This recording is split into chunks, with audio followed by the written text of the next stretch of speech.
আৰু আমাৰ মূল উদ্দেশ্যটো হৈছে এখন পঠনশীল সমাজ গঢ়ি তোলা।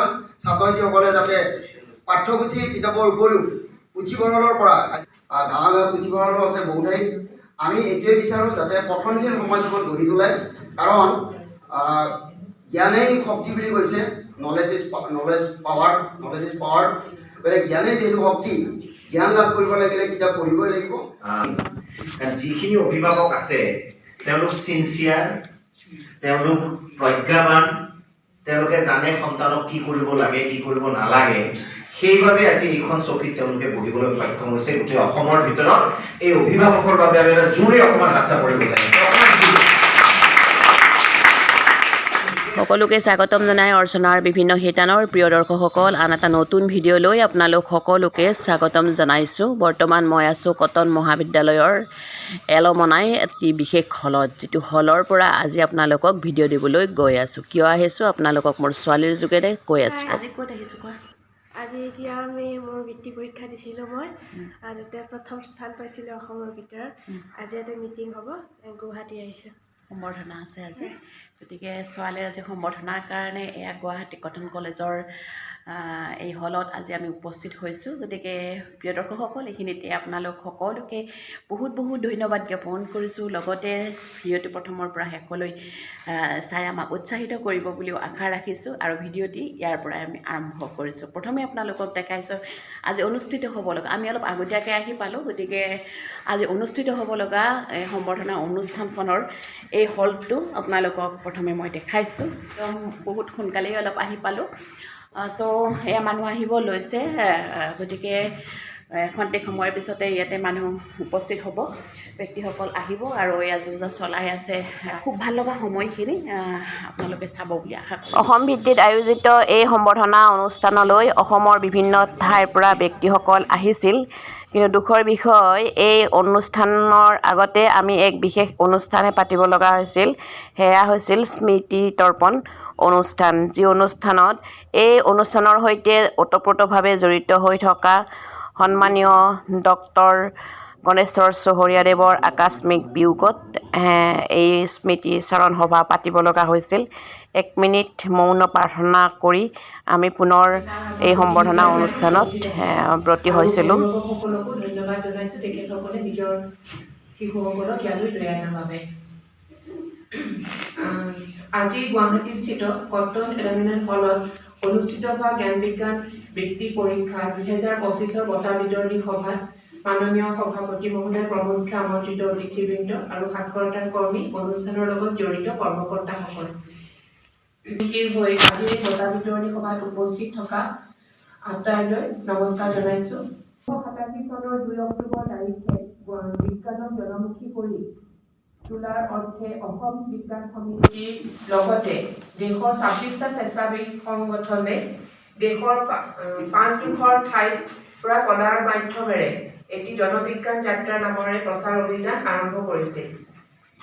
আৰু এই প্ৰচাৰ অভিযান আৰম্ভ কৰি 7 নৱেম্বৰত ভূপালত উপস্থিত হয় বিজ্ঞানৰ ফলপ্ৰসূ ফলসমূহ গ্ৰহণ কৰিবলৈ সকলো লোকে সাক্ষৰ হ'ব লাগিব, সেই কথা এই কাৰ্যসূচীৰ জৰিয়তে সকলোৱে অনুভৱ কৰে। এই আন্দোলন সফল কৰিবলৈ সমিতিয়ে 300 বিভিন্ন বিষয়ৰ পুথি প্ৰস্তুত কৰে, লগতে বহু পুথি সংক্ষিপ্ত আকাৰে প্ৰকাশ কৰিছে। এই আন্দোলনৰ অংশস্বৰূপে প্ৰতি বছৰে জ্ঞান বিজ্ঞান সমিতিয়ে বৃত্তি পৰীক্ষা অনুষ্ঠিত কৰা হয়। এই বৃত্তি পৰীক্ষাত প্ৰথম অৱস্থাত জ্ঞান বিজ্ঞান সমিতি অসমৰ পৰা এটা কিতাপৰ টোপোলা দিয়া হৈছিলে যেতিয়া পঞ্জীয়ন কৰে, আৰু সেই কিতাপখিনিৰ ভিত্তিত প্ৰশ্ন পতা হয়। প্ৰশ্নৰে পৰীক্ষাখিনি পতা হৈছিলে। কিন্তু সময়ৰ লগত ল'ৰা ছোৱালীৰ পঢ়াৰ বোজা বাঢ়ি যোৱাত তেওঁলোকে সেই ওপৰেঞ্চি সেই গোটেই কিতাপখিনি পঢ়ি পৰীক্ষা দিবলৈ অকণমান অসুবিধা অনুভৱ কৰে, বা শিক্ষকসকলেও সেই কথাটো কয়।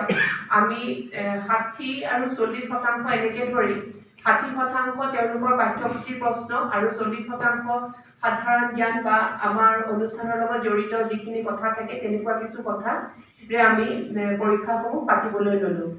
এই 3100 পৰীক্ষাৰ্থীয়ে অংশগ্ৰহণ কৰে। 6ষ্ঠ শ্ৰেণীৰ পৰা 9ম শ্ৰেণীৰ ছাত্ৰ ছাত্ৰীসকলে পৰীক্ষাত ভাগ লৈছিলে। লিখিত পৰীক্ষা অনুষ্ঠিত হৈছিলে। পাঠ্যপুথিৰ এইখিনি কৈছে। ইয়াৰ ওপৰত আজি 28 গৰাকী পৰীক্ষাৰ্থীক ষষ্ঠ শ্ৰেণীৰ পৰা নৱম শ্ৰেণীলৈ পুৰস্কৃত কৰা হয় আৰু 85টা উদগনিমূলক বঁটা প্ৰেৰণ কৰা হয়। তাৰোপৰি এই উদগনিমূলক বঁটাৰ লগত থাকিব কিতাপৰ মানপত্ৰ আৰু মূল প্ৰথম যি 28টা থাকিব তাতে বঁটা প্ৰাপকক এখন মানপত্ৰ, প্ৰমাণপত্ৰ আৰু কিতাপৰ টোপোলা আৰু লগতে নগদ ধন। আৰু যিকেইখন আমি ইয়াৰ পৰা সকলো বস্তু দি দিম, কিন্তু তেওঁলোকে স্থানীয় পৰ্যায়ত এখন সভা পাতি সেইখিনি প্ৰদান কৰিব। আৰু আমাৰ মূল উদ্দেশ্যটো হৈছে এখন পঠনশীল সমাজ গঢ়ি তোলা, ছাত্ৰ ছাত্ৰীসকলে যাতে পাঠ্যপুথি কিতাপৰ উপৰিও পুথিভঁৰালৰ পৰা আজিকালি গোটেই বিদ্যালয়বিলাকত পুথিভঁৰাল স্থাপন হৈছে, চৰকাৰৰ ফালৰ পৰা বহুত কিতাপ যোগান ধৰা হৈছে, গাঁৱে গাঁৱে পুথিভঁৰালো আছে বহু ঠাইত। আমি এইটোৱে বিচাৰোঁ যাতে পঠনশীল সমাজ এখন গঢ়ি তোলে, কাৰণ জ্ঞানেই শক্তি বুলি কৈছে, নলেজ ইজ পাৱাৰ। গতিকে জ্ঞানেই যিহেতু শক্তি, জ্ঞান লাভ কৰিব লাগিলে কিতাপ পঢ়িবই লাগিব। তাৰ কাৰণে আমাৰ এইটো এটা প্ৰচেষ্টা। আমি আশা কৰোঁ পৰৱৰ্তী দিনসমূহতো আমাৰ জিলা সমিতিসমূহে এই কিতাপ পঢ়া প্ৰতিযোগিতা বা জ্ঞান বৃত্তি পৰীক্ষাটো আগবঢ়াই দিব। আৰু এই যিটো শৈক্ষিক সমিতি, এই শৈক্ষিক সমিতিয়ে প্ৰশ্ন যুগুত কৰাকে ভিতৰ কৰি যিমানখিনি শৈক্ষিক কাম আছে এই কামখিনি আমি কৰি আজি পুৰস্কাৰ বিতৰণ কাৰ্যসূচীলৈ আমি আগবাঢ়িছোঁ। ইয়াৰ পূৰ্বে আমাৰ এটা অভিযোগ আহিছিল যে প্ৰতিযোগিতা অনুষ্ঠিত কৰাৰ পিছত 3 মাহ 4 মাহৰ পিছত আমি এই বঁটা প্ৰদান অনুষ্ঠানটো আয়োজন কৰোঁ। এইবুলি আমি আগতে কৈছিলোঁ যে আমি এমাহৰ ভিতৰত ৰিজাল্ট দিম আৰু এমাহৰ ভিতৰত বঁটা প্ৰদান অনুষ্ঠান অনুষ্ঠিত কৰিম। সেইমৰ্মে এমাহত আমি ৰিজাল্ট দিলোঁ আৰু এমাহৰ ভিতৰতে আজি আমি বঁটা প্ৰদান অনুষ্ঠান কৰিম। আশা কৰে বিশেষকৈ মোৰ ক'ব লগা নাথাকে। তেখেতক আপোনালোক প্ৰায় সকলোৱে জানে, হ'লেও দুআষাৰ কৈ দিছোঁ তেখেতৰ বিষয়ে। তেখেতৰ নাম দীপক কুমাৰ শৰ্মা। তেখেত অধিবক্তা হিচাপেও তেখেত বিশেষভাৱে পৰিচিত। তাৰোপৰি বৰ্তমান তেখেতে মটিভেশ্যনেল স্পীকাৰ, গম পাইছেনে? মটিভেশ্যনেল বুলি ক'লে বেছি ভালকৈ বুজি পায় নহয়, সেইকাৰণে তেনেকৈ কৈছোঁ। তাৰোপৰি তেখেত সাংবাদিকতাও কৰে। এই গোটেইকেইটা বিষয়তে তেখেত দক্ষ। কিন্তু আমি ভাবিছোঁ তেখেতে যিহেতু ল'ৰা ছোৱালীৰ লগত কাম কৰিব বিচাৰে বা ল'ৰা ছোৱালীৰ লগত কাম কৰি আছে। যিয়ে নহওক, আজিৰ সভাৰ মাননীয় সভাপতি, মঞ্চত উপবিষ্ট বিশিষ্ট ব্যক্তিসকল, বিশেষকৈ সন্দিকৈ কলেজৰ প্ৰাক্তন অধ্যক্ষা মহোদয়া বাইদেউ এটা তেখেতক আজি প্ৰথম পাইছোঁ। আমি আগতে ফোনত কথা পাতিছোঁ। যিখিনি অভিভাৱক আছে তেওঁলোক চিনচিয়াৰ, তেওঁলোক প্ৰজ্ঞাৱান, তেওঁলোকে জানে সন্তানক কি কৰিব লাগে কি কৰিব নালাগে। সেইবাবে আজি এইখন চকীত তেওঁলোকে বহিবলৈ সক্ষম হৈছে। গোটেই অসমৰ ভিতৰত এই অভিভাৱকৰ বাবে আমি এটা জোৰে অকণমান হাত চাপৰি বজাইছোঁ। অকণমান হাত চাপৰি বজালে দুটা হয়, এটা হ'ল ভাল এক্সাৰচাইজ, ভাল এক্সাৰচাইজ। বহুতে আমি বেয়া মাখন ঠাণ্ডাত বহি থাকোঁ, গুড এক্সাৰচাইজ, খুব ভাল এক্সাৰচাইজ। গতিকে ওকে বিহকে বজাই থাকিব মাজে মাজে। মই কওঁতে বিশেষকৈ বজাই থাকিম। চাব আপোনালোকৰ আধা ঘণ্টাৰ পিছত বহুত বেমাৰ ভাল হৈ গৈছে। ডক্টৰ ফিজটো মোক দি থৈ যাব। যিয়ে নহওক, গতিকে মই নিশ্চিত যে ইয়াত অভিভাৱক যিসকল আছে তেওঁলোক খুব চিৰিয়াছ হয়, চিনচিয়াৰ হয়। That is why their children are in front of us. আমাৰ সন্মুখত কাৰণ অসম ভিত্তিত হৈছিল প্ৰতিযোগিতা, জিলা ভিত্তিত হৈছিল।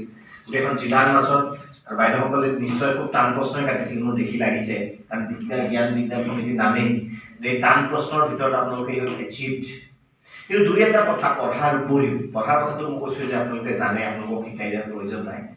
কিন্তু মই ভাবোঁ যিবোৰ কেম্পেইন চলাই আছে জ্ঞান বিজ্ঞান সমিতিয়ে, আজিৰ তাৰিখত এইবোৰ খুব দৰকাৰ। আৰু মই দুয়োগৰাকী বাইদেউ মঞ্চত উপবিষ্ট দুয়োক বিশেষভাৱে ধন্যবাদ জ্ঞাপন কৰিছোঁ। আজি ৰবি দেওবাৰ, ধুনীয়াকৈ ঘৰত বাইদেউ অন্তত বা দুয়োগৰাকী বাইদেউ আচলতে ঘৰত আৰাম কৰি ভাল কিবা কিবি ৰেচিপি বনাই ঘৰত খাই থাকিব পাৰিলেহেঁতেন। ইয়াত আহিলে তেওঁ অতিৰিক্ত পইচা নাপায় বা দৰমহাৰ কথা নাই, এতিয়া পেঞ্চন পায় যিহেতু।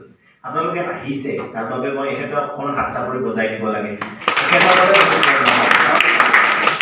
মই পাইছোঁ যে কমফৰ্ট জোন এটা থাকিব পাৰিলেহেঁতেন।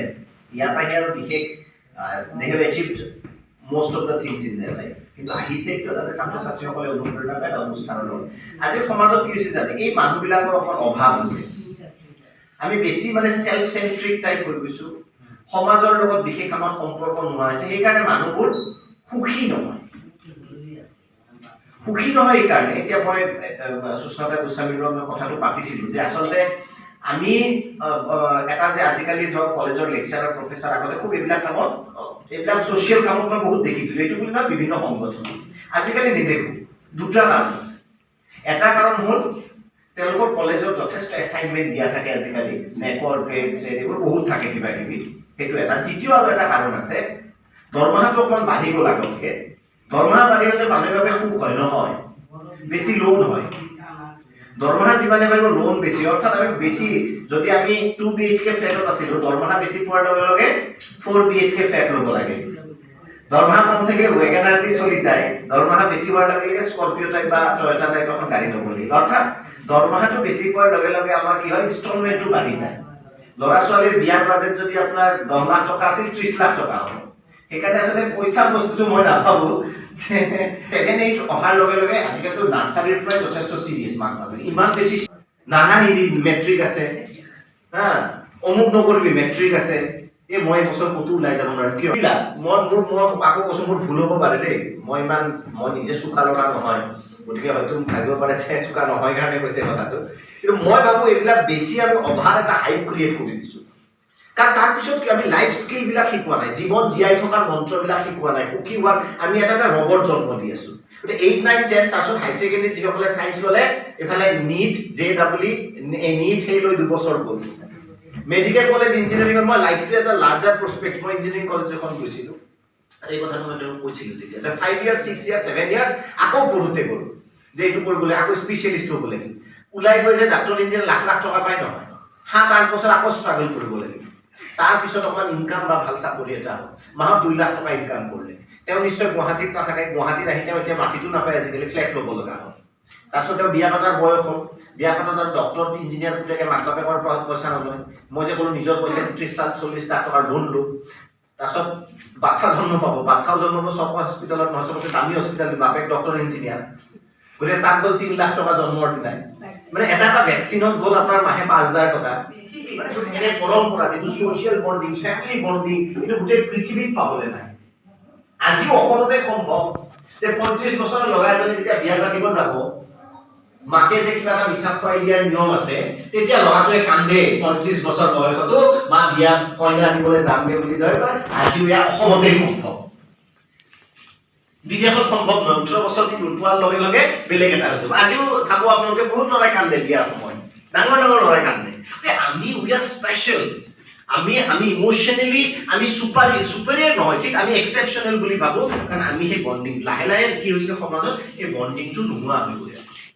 গতিকে মই এটা অনুৰোধ জনাম যে পঢ়াটো ঠিকে থাকিব, পঢ়ি থাকিব, খাই লৈ চলি থাকিব, নোখোৱাকৈ পৃথিৱীত মানুহ মৰা নাই, কিন্তু এওঁলোকক এটা ছ'চিয়েল ৰেছপনচিবিলিটি দিব। আৰু এটা ছাইড ইফেক্ট আছে, যিসকল ইয়াত পেৰেণ্টছ আছে তেওঁলোকৰ এটা ছাইড ইফেক্ট নথকাও নহয়। মই এটা প্ৰশংসা কৰিলোঁ, আপোনালোক চিনচিয়াৰ, আপোনালোকৰ এটা ছাইড ইফেক্ট আছে, এজ এ হ'ল মই কোৱা নাই, মেক্সিমাম কি জানেনে, আপোনালোক অভাৰ চিৰিয়াছ। আপোনালোকৰ ল'ৰা ছোৱালীক মই জানো যে গাঁৱত যদি এখন সভা হয়, যদি মেক্সিমাম ৰুৰেল এৰিয়াত যদি থাকে, বা মিটিং এখন হয়, বা কিবা এটা ৰাজহুৱা খানা এটা হৈছে, আপুনি ল'ৰা ছোৱালীক যায় নেকি? এই বস্তুটো মই ভাবোঁ আমি দেখিব লাগিব। গাঁৱত যদি এখন সভা হয়, চেণ্ড ইউৰ চাইল্ড, 90 বাই কিটাৰ কথা বোলে, যা জেওৰা দুখন লগাই থৈ আহে।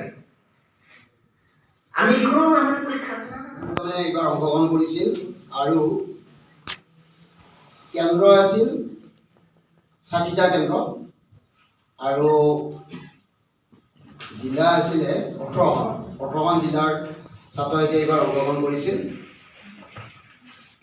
আৰু আমি ইয়াৰ আগতে এটা কথা কৈছিলোঁ যে যিসমূহ জিলাৰ বেছি সংখ্যক ছাত্ৰ ছাত্ৰী অংশগ্ৰহণ কৰাব পাৰে, তেওঁলোকক লৈ আমি ৰাজ্যিক সমিতিৰ তৰফৰ পৰা এটা স্বীকৃতি স্বৰূপে বঁটা আগবঢ়াম।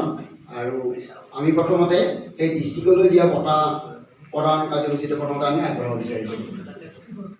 স্থান লাভ কৰিছে চিপাঝাৰ খণ্ডই, তেওঁলোকে 800 ষ্টুডেণ্ট অংশগ্ৰহণ কৰাইছিল। চিপাঝাৰৰ পৰা আমাৰ সচিব উপস্থিত আছে, চিপাঝাৰ খণ্ড দৰং জিলাৰ অন্তৰ্গত, তেওঁলোকে প্ৰথম স্থান লাভ কৰিছে। এতিয়া আমি বঁটা প্ৰদান অনুষ্ঠানলৈ যাম। 6ষ্ঠ শ্ৰেণীত প্ৰথম স্থান লাভ কৰিছে ৰহা, নগাঁও জিলাৰ হাতীগড় মধ্য ইংৰাজী বিদ্যালয়ৰ বিকাশ চৰকাৰ। আমাৰ এই বঁটাৰ লগত আছে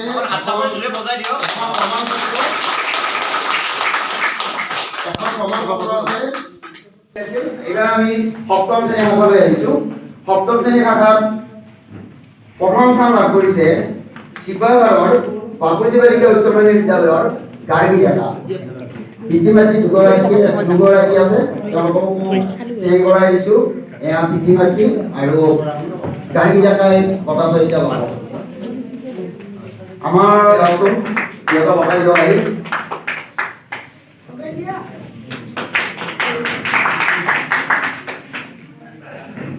এইবাৰ দ্বিতীয় বঁটাটো আমি আগবঢ়াম বৰপেটা জিলাৰ সাৰ্বজনীন জাতীয় বিদ্যালয়ৰ বৰ্ণিল চৌধুৰী। আহি পাইছেনে? তৃতীয় স্থান পাইছে মৌচুমী বৰুৱা, বিবেকানন্দ একাডেমী শিৱসাগৰ। আছে উপস্থিত আমাৰ প্ৰচেষ্টাৰ আমাৰ সঞ্চালক আছে ৰঞ্জিত শৰ্মা। ৰঞ্জিত শৰ্মা দিব আগবঢ়াব।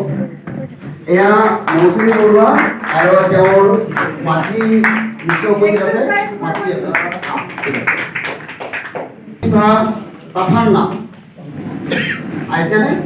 আছে। জনশিক্ষণ সংস্থান কামৰূপৰ সঞ্চালক মহিম কাকতি দেৱে। আমাৰ খণ্ডৰ সচিবে দুগৰাকীয়ে বঁটাটো এই ছোৱালী আবিৰ্ভাৱ আহ্বান নামৰ হৈ গ্ৰহণ কৰিছে। পশ্চিম গাঁৱৰ জাতীয় বিদ্যালয় আছে উপস্থিত চাহিন চুলতামালৈ।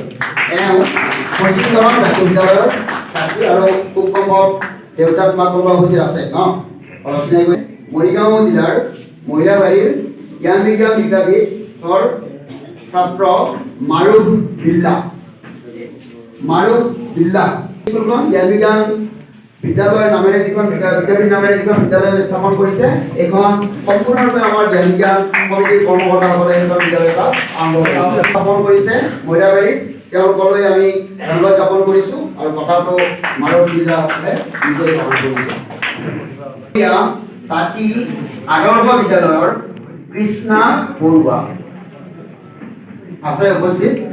কৃষ্ণা বৰুৱা আছে, দেউতাকৰ নিশ্চয় ৰাজ্যিক সম্পদ কেন্দ্ৰ অসমৰ একাউণ্টেণ্ট।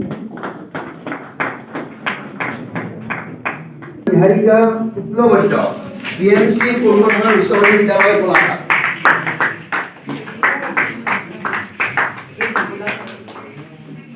ইছলাম গোৱালপাৰাৰ ফিউচাৰ গ্ৰীণ উচ্চতৰ মাধ্যমিক বিদ্যালয় উপস্থিত আছেনে? আমাৰ দীপামণি কলিতা আহি আছে নহয়? আহি আছে, ঠিক আছে। তৃতীয় স্থান চন্দ্ৰপুৰ হাইস্কুল আছে উপস্থিত। এয়া সমীৰ বহাৰ চন্দ্ৰপুৰ হাইস্কুল চন্দ্ৰপুৰৰ।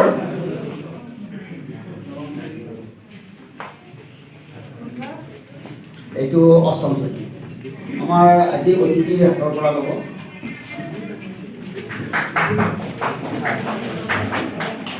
সমীৰ বহাৰ চন্দ্ৰপুৰ হাইস্কুলৰ অষ্টম শ্ৰেণী। OP কানৈ এমি স্কুলৰ জ্ঞানদীপ দাস আহিছে। এয়া ঢেকীয়াজুলিৰ পৰা আহিছে জ্ঞানদীপ দাস, অষ্টম শ্ৰেণী। তেওঁ পঞ্চম স্থান লাভ কৰিছে। বঁটাটো আমাৰ অতিথি মহোদয়ৰ হাতৰ পৰাই গ্ৰহণ কৰিব। জ্ঞানদীপ দাস, OP কানৈ এমি স্কুল ঢেকীয়াজুলি লগত